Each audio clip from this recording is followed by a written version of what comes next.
ഷേർഖാൻ, ഞാൻ എത്തിക്കഴിഞ്ഞു. ഇനി ഈ കാട് എന്റേതാ, അല്ല പിന്നെ. വികൃതിയായ കരടിയും ബുദ്ധിമാനായ ആനയും. കാലുകരടിയുടെ വികൃതി കാരണം പൊറുതി മുട്ടിയിരിക്കുകയാണ് ഷേർഖാന്റെ കാട്ടിലെ മൃഗങ്ങൾ.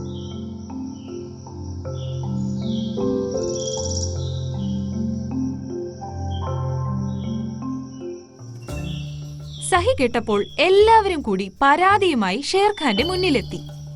ഷേർഖാൻ, ആ കാലുകരടിയുടെ വികൃതി ഓരോ ദിവസവും കൂടി വരികയാണ്. അതെ, ശല്യം സഹിക്കാൻ വയ്യാതെയായി ഷേർഖാൻ. ഷേർഖാൻ, ഇവൻ കാരണം പലതവണ എന്റെ കൂട് തകർന്നു. പിന്നെ എന്റെ മുട്ടുകളും പൊട്ടിപ്പോയി. ഇവരൊക്കെ വെറുതെ പറയുന്നതാണ്. ഞാൻ ചില തമാശകൾ മാത്രമാണ് കാണിക്കുന്നത്. ഈ തമാശ എന്ന് പറയുന്നത് വലിയ തെറ്റൊന്നുമല്ലല്ലോ, അല്ലേ?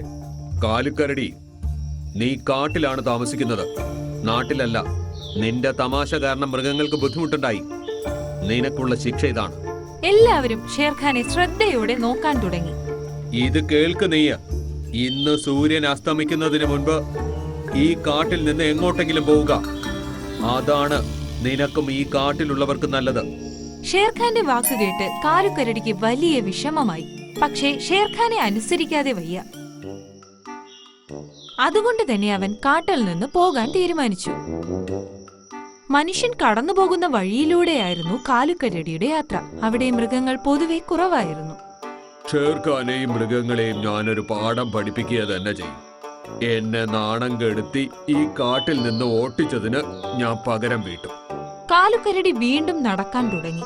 അപ്പോൾ ഇതാ അവിടെ ഒരു വലിയ പാത്രം. അതിൽ പച്ച നിറത്തിൽ വെള്ളമുണ്ട്. മനുഷ്യൻ പച്ചിലകൾ കൊണ്ട് ഇവിടെ ഇരുന്നാണ് നിറമുണ്ടാക്കാറുള്ളത്. ഇതെന്താണ്? മനുഷ്യനുണ്ടാക്കി വെച്ച എന്തോ സാധനമാണെന്ന് തോന്നുന്നു. ഇതും പറഞ്ഞ് കാലുകരടി അതിലേക്ക് കൈകളിടാൻ ശ്രമിച്ചു. പക്ഷേ അവൻ അതിൽ തൊടാൻ സാധിച്ചില്ല. ഇത്തിരി കൂടി ആഴത്തിലേക്ക് കൈ കടത്തേണ്ടി വരും. ഇത് ഒരുപാട് താഴെയാണല്ലോ. ഇതും പറഞ്ഞ് പാത്രത്തിലേക്ക് കുനിഞ്ഞു നിന്ന് കൈ നീട്ടി തൊടാൻ ശ്രമം നടത്തി. പക്ഷേ പെട്ടെന്ന് തന്നെ കാലു ആ പാത്രത്തിലേക്ക് മൂക്കും കുത്തി വീണു. അയ്യോ, എനിക്കെന്താ പറ്റിയത്? നിറം മുഴുവനും എന്റെ ദേഹത്ത് പറ്റിയല്ലോ. ആരാത്? ഒരു മനുഷ്യന്റെ ശബ്ദം കേട്ട് അവൻ പെട്ടെന്ന് ചാടിയിറങ്ങി. വളരെ വേഗത്തിൽ ഓടിപ്പോയി. ഓടി ഓടി ഒരിടത്ത് ചെന്ന് നിന്ന് കിതയ്ക്കാൻ തുടങ്ങി. പെട്ടെന്ന് മുന്നിൽ ഒരാളെ കണ്ട് കാലു ഞെട്ടിപ്പോയി. ബബ്ബർ സിംഹം. ബബ്ബർ സിംഹം അതാ അവന്റെ മുന്നിൽ. സിംഹം കണ്ണുരുട്ടി കാലുവിനെ നോക്കി നിൽക്കുകയാണ്. അയ്യോ, എന്നെ ഒന്നും ചെയ്യല്ലേ. എന്നോട് ക്ഷമിക്കൂ. എന്നെ കൊല്ലരുതേ. എനിക്ക് നിങ്ങളെ മനസ്സിലായി. രംഭു ആ മൃഗമല്ലേ? കാട് മുഴുവൻ വിറപ്പിക്കുന്ന, ഒറ്റയ്ക്ക് ഒരുപാട് സിംഹങ്ങളെ കൊന്ന മൃഗം. പക്ഷേ ഇവൻ എന്തിനാ എന്നെ രംഭു എന്ന് വിളിക്കുന്നത്? എനിക്ക് മനസ്സിലാകുന്നില്ല. ഇതാലോചിച്ചുകൊണ്ട് തന്റെ ശരീരത്തിലേക്ക് കാലു നോക്കി. എന്റെ ശരീരം ഇപ്പോൾ പച്ച നിറത്തിലാണല്ലോ. അതാണ് ഇവൻ എന്നെ രംഭു എന്ന് വിളിക്കുന്നത്. ഇപ്പോ ശരിയാക്കി തരാം. ശരി, ഞാൻ നിന്നെ ഉപദ്രവിക്കില്ല. പക്ഷേ ഇന്നു മുതൽ നീ എന്റെ അടിമയാണ്. എല്ലാം നിങ്ങൾ പറയുന്നത് പോലെ. ശരി, എന്നെ നിന്റെ പുറത്തു കയറ്റ്. എന്നിട്ട് ഷേർഖാന്റെ കാട്ടിലേക്ക് കൊണ്ടുപോകും. ഇത് കേട്ട് ബബ്ബർ കാലുവിനെ തന്റെ പുറത്തു കയറ്റി.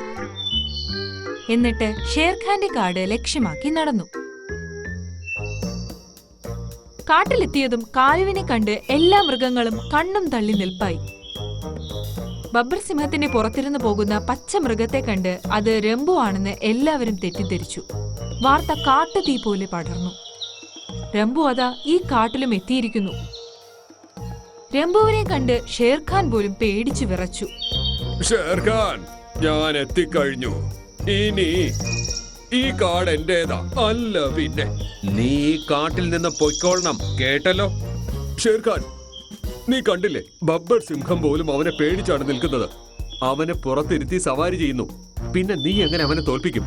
നടക്കുന്ന കാര്യം വല്ലതും ഉണ്ടെങ്കിൽ പറയും. അത് കേട്ട് ഷേർഖാനും ചിന്തിച്ചു, ഇനി മിണ്ടാതിരിക്കുന്നതായിരിക്കും തനിക്കും നല്ലതെന്ന്. അതുകൊണ്ട് അവൻ പിന്നെ ഒന്നും പറഞ്ഞില്ല.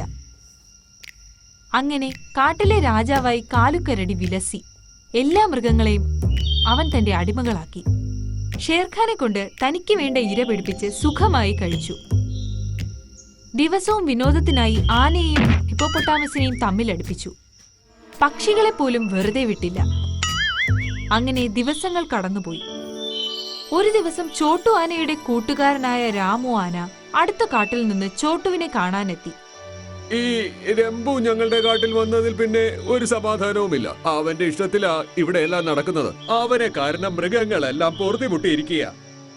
നീ ഇതെന്തോന്നാ പറയുന്നത് ചോട്ടു? കഴിഞ്ഞ കുറച്ചു മാസങ്ങളായി രംബു ഞങ്ങളുടെ കാട്ടിലായിരുന്നു ഉണ്ടായിരുന്നത്. ഇന്ന് രാവിലെയാ അവനെ ഫോറസ്റ്റുകാർ നാട്ടിലേക്ക് പിടിച്ചു കൊണ്ടുപോയത്. ആ സന്തോഷത്തിൽ ഞങ്ങളുടെ കാട്ടിൽ ഒരു പാർട്ടി നടത്തുന്നുണ്ട്. അതിന് നിന്നെ ക്ഷണിക്കാനാ ഞാൻ വന്നത്. രംബുവിനെ അവർ പിടിച്ചുകൊണ്ടുപോയെങ്കിൽ പിന്നെ ഇവിടെ ആരാണുള്ളത്? ഉറപ്പായും അവനൊരു ആൾമാറാട്ടക്കാരനായിരിക്കും. ചോട്ടു അപ്പോൾ തന്നെ ഷേർഖാനെയും മറ്റു മൃഗങ്ങളെയും വിളിച്ചുകൂട്ടി. എന്നിട്ട് അവരോട് കാര്യം അവതരിപ്പിച്ചു. അവൻ ആൾമാറാട്ടക്കാരനാണെങ്കിൽ അവനെ എന്തുകൊണ്ട് തിരിച്ചറിയാൻ സാധിക്കുന്നില്ല? അതെ, ഞാൻ ഒരു കാര്യം ശ്രദ്ധിച്ചു. അവന്റെ നിറം ഓരോ ദിവസം കഴിയുമ്പോൾ കുറഞ്ഞു വരുന്നുണ്ട്. അവൻ ആ പച്ച നിറം ശരീരത്തിൽ തേച്ചതാണെന്ന് തോന്നുന്നു. അതുകൊണ്ടാ നമുക്ക് തിരിച്ചറിയാൻ പറ്റാത്തത്. പക്ഷേ ആ ബബ്ബർ സിംഹം എന്തിനായിരിക്കും അവനെ പുറത്തു കയറ്റി ചുറ്റുന്നത്? അതിനർത്ഥം ബബ്ബറിനും സത്യം അറിയില്ല എന്നാണ്. അവനെ കൊണ്ട് സത്യം പറയിപ്പിക്കുവാനായി നമുക്കൊരു പ്ലാൻ ഉണ്ടാക്കിയാലോ? ചോട്ടു എല്ലാവരോടും തന്റെ ഐഡിയ പറഞ്ഞു. അത് കേട്ട് മൃഗങ്ങൾക്ക് സന്തോഷമായി. റംബു രാജാവേ, ചോട്ടു ആനയ്ക്ക് അങ്ങയോട് മത്സരിക്കണം അത്രേ. അവൻ ഇനി അടിമയാകാൻ വയ്യെന്ന് നിങ്ങളെ ഈ കാട്ടിൽ നിന്ന് ഓട്ടിക്കുവന്ന്. ഇത് കേട്ട് കാലു പേടിച്ചെങ്കിലും പേടി മറച്ചുവെച്ച് അവൻ പറഞ്ഞു, ചോട്ടു ആന എന്നെ അടിക്കാനോ? അവനെ തല്ലാൻ എന്റെ ജോലിക്കാരൻ മതി തൽക്കാലം. അത് ശരിയാ, അങ്ങ് എന്റെ കൂടെ വരൂ. ഹിപ്പോ കാലുക്കരടിയും കൂട്ടി പ്ലാൻ ചെയ്തതനുസരിച്ച് കുളത്തിന്റെ കരയിലെത്തി. അവിടെ എല്ലാ മൃഗങ്ങളും ഉണ്ടായിരുന്നു. റംബു, നീ സിംഹത്തിന്റെ പുറത്തു നിന്ന് ഇറങ്ങി എന്നിട്ട് എന്നെ തോൽപ്പിക്കേ. ഞാൻ നിന്നെ പോലുള്ള ചെറിയ മൃഗങ്ങളുമായി മത്സരിക്കില്ല. അതിന് എന്റെ ജോലിക്കാരൻ മതി.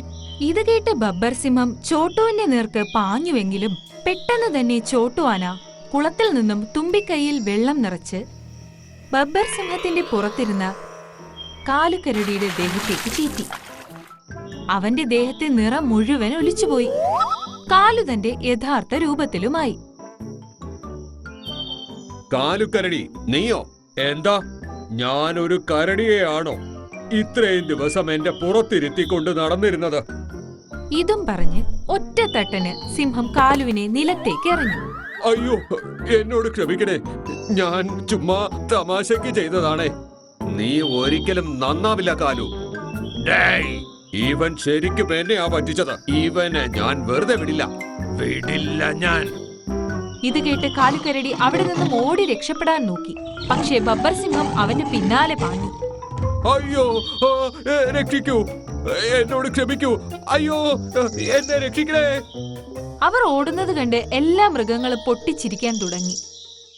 ചോട്ടു ആനെ, നിന്നെ എത്ര പ്രശംസിച്ചാലും മതിയാകില്ല. നീ നിന്റെ ബുദ്ധി ഉപയോഗിച്ച് ഞങ്ങളെ എല്ലാവരെയും രക്ഷിച്ചു. ഇല്ലായിരുന്നുവെങ്കിൽ ഞങ്ങൾ ഇപ്പോഴും അവന്റെ അടിമകളായി തുടർന്നേനെ. നിന്നോട് ഞങ്ങൾ കടപ്പെട്ടിരിക്കുന്നു. ഷേർഖാൻ, ഞാൻ ചെയ്തത് എന്റെ കടമയാണ്. അങ്ങനെ കാലുക്കരടിയെ ഓടിച്ചതിന്റെ സന്തോഷത്തിൽ മൃഗങ്ങൾ എല്ലാവരും ചേർന്ന് കാട്ടിലൊരു ഉഗ്രൻ പാർട്ടി തന്നെ നടത്തി. നമ്മുടെ കാടിന് ഇത് എന്ത് സംഭവിച്ചെന്നേ അറിയില്ലല്ലോ.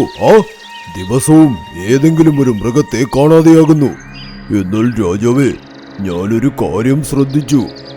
ഏതൊക്കെ മൃഗമാണോ കാണാതെയായത് അവരെല്ലാവരും അവസാനമായി ആ മാന്ത്രിക വാതിലിനെ കുറിച്ച് സംസാരിക്കുന്നുണ്ടായിരുന്നു. അവർ ആ വാതിലിനുള്ളിലേക്ക് കയറി കാണും.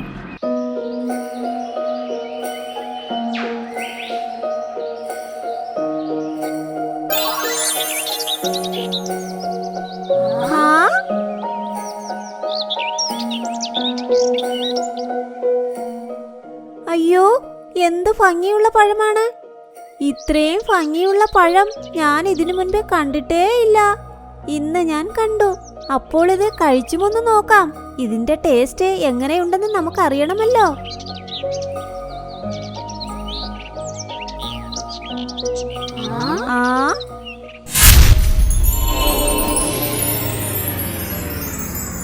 അയ്യോ, ഇവിടെ എന്താ സംഭവിക്കുന്നത്? എന്താ ഇത്? അയ്യോ,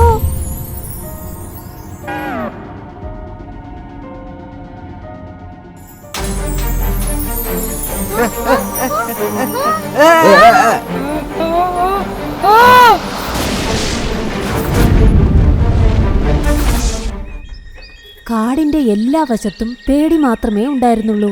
എല്ലാ മൃഗങ്ങളും ഒരുപാട് പേടിച്ചു.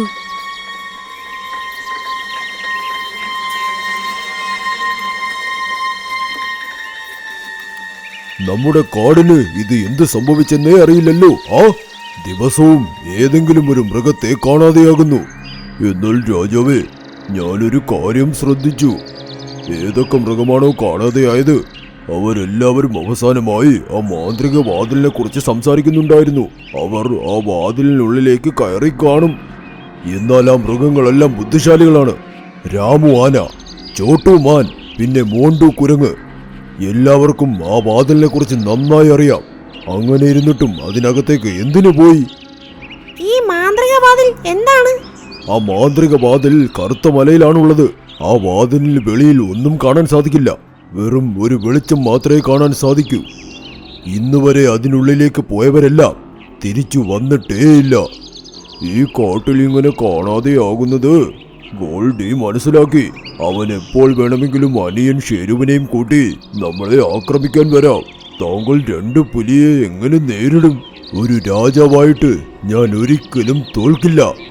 അവസാന ശ്വാസം വരെ ഞാൻ പോരാടും.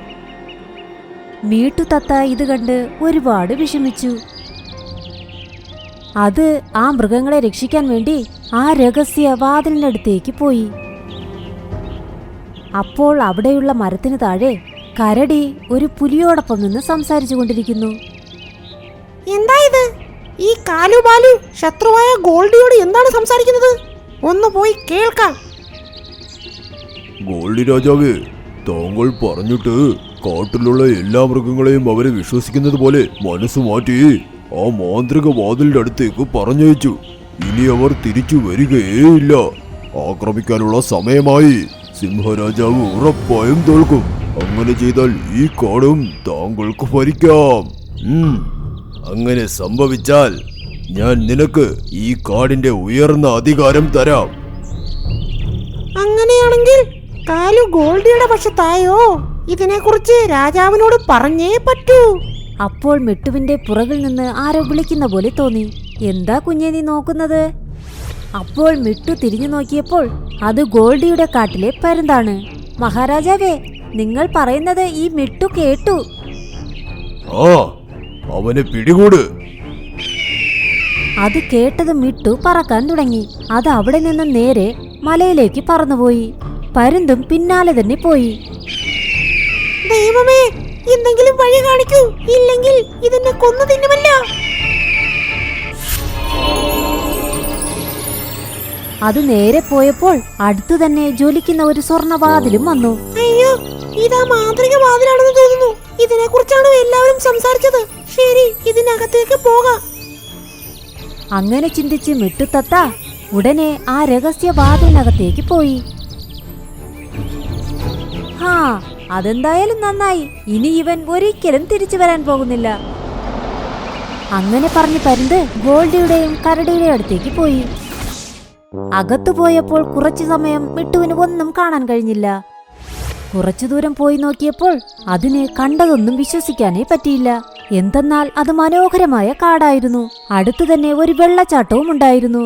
മരത്തിലും ചെടിയിലും പൂക്കൾ വിരിഞ്ഞു നിന്നു.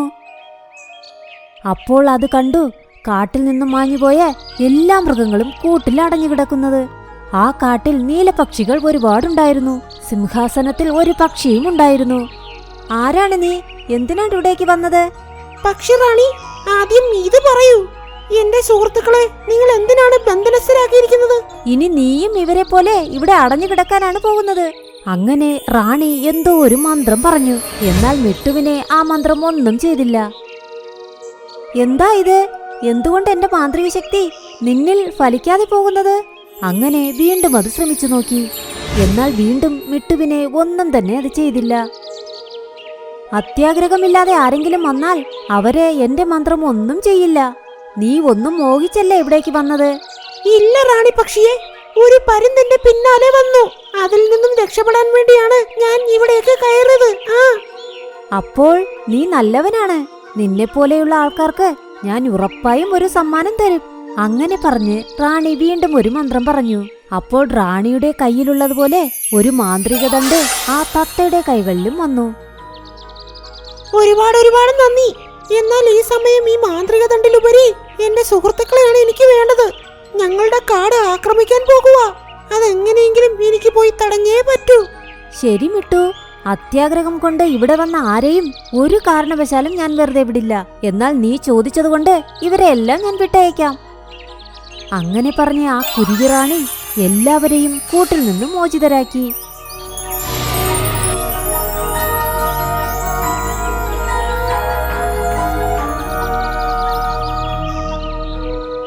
മറുവശത്ത് ഗോൾഡി ആ കാടിനെ ആക്രമിക്കാൻ പോകാൻ വേണ്ടി തന്റെ അനുജനോടൊപ്പം വന്നു നിന്നു.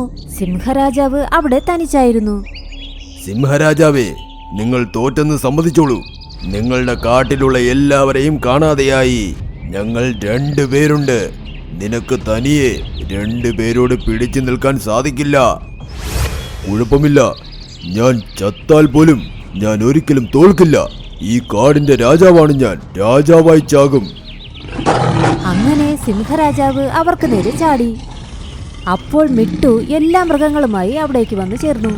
നിൽക്കൂ സിംഹരാജാവേ, നിങ്ങളിപ്പോൾ തനിച്ചല്ല ഉള്ളത്. അപ്പോൾ എല്ലാവരും തിരിഞ്ഞു നോക്കി. മിട്ടുത്തത്ത അതിനോടൊപ്പം കാണാതായ എല്ലാ മൃഗങ്ങളെയും വിളിച്ചുകൊണ്ടുവന്നു. അത് കണ്ട് ഗോൾഡിയും കരടിയും എല്ലാവരും ഷോക്കായി. സിംഹരാജാവേ, എല്ലാ മൃഗങ്ങളോടും കള്ളം പറഞ്ഞ് ആ മാന്ത്രിക വാതിലിൽ കാലുപാല് കരടിയാ പറഞ്ഞയച്ചത്. ഇവൻ ഗോൾഡിയുടെ ജാരനാണ്. അതെയോ? അവൻ ഉറപ്പായും ശിക്ഷയുണ്ട്. നീ ഒരു സിംഹമായിട്ടും ഞങ്ങളെ 2 പേരെയും തോൽപ്പിക്കാൻ പറ്റുന്നില്ലേ? തോൽവി സമ്മതിച്ചോ? അതാണ് നിങ്ങൾക്ക് നല്ലത്. സിംഹരാജാവ് തനിച്ചല്ല. അങ്ങനെ പറഞ്ഞു മിട്ടു അതിന്റെ മാന്ത്രിക ശക്തി സിംഹത്തിൽ ഉപയോഗിച്ചപ്പോൾ ആ സിംഹരാജാവിനെ പോലെ മറ്റൊരു സിംഹരാജാവും അവിടേക്ക് വന്നു. ഇതെങ്ങനെ സാധ്യമാകും? ഇപ്പോൾ 2 സിംഹരാജാവും അവരെ ആക്രമിക്കാൻ തുടങ്ങി. ഗോൾഡിയും അവന്റെ അനിയനും പോരാടി അവർ അവസാനം തോൽക്കുകയും ചെയ്തു. അവർ അവരുടെ തോൽവി സമ്മതിച്ചു. ഞങ്ങൾ തോൽവി സമ്മതിക്കാം. ഒന്നും മിണ്ടാതെ ഇവിടെ നിന്ന് പോയിക്കോളൂ. കൂടെ ഈ ദ്രോഹിയെയും കൊണ്ടുപോയിക്കോളൂ. അത് കേട്ടതും അവർ 2 പേരും ആ കരടിയും കൂട്ടിക്കൊണ്ട് അവിടെ നിന്ന് ഓടിപ്പോവുകയും ചെയ്തു. സിംഹരാജാവിനോടൊപ്പം ചേർന്ന എല്ലാ മൃഗങ്ങളും മിട്ടുവിനോട് നന്ദിയും പറഞ്ഞു. അങ്ങനെ ആ കാട്ടിലുള്ള എല്ലാ മൃഗങ്ങളും വീണ്ടും സന്തോഷത്തോടെ ജീവിച്ചു. മിട്ടുത്തത്ത എപ്പോഴും അതിന്റെ കൂടെയുള്ള മൃഗങ്ങൾക്ക് അതിന്റെ മാന്ത്രിക ശക്തി കൊണ്ട് സഹായം ചെയ്തു. ആ രഹസ്യവാതിൽ ഇപ്പോഴും തുറന്നു തന്നെയാണ് കിടക്കുന്നത്.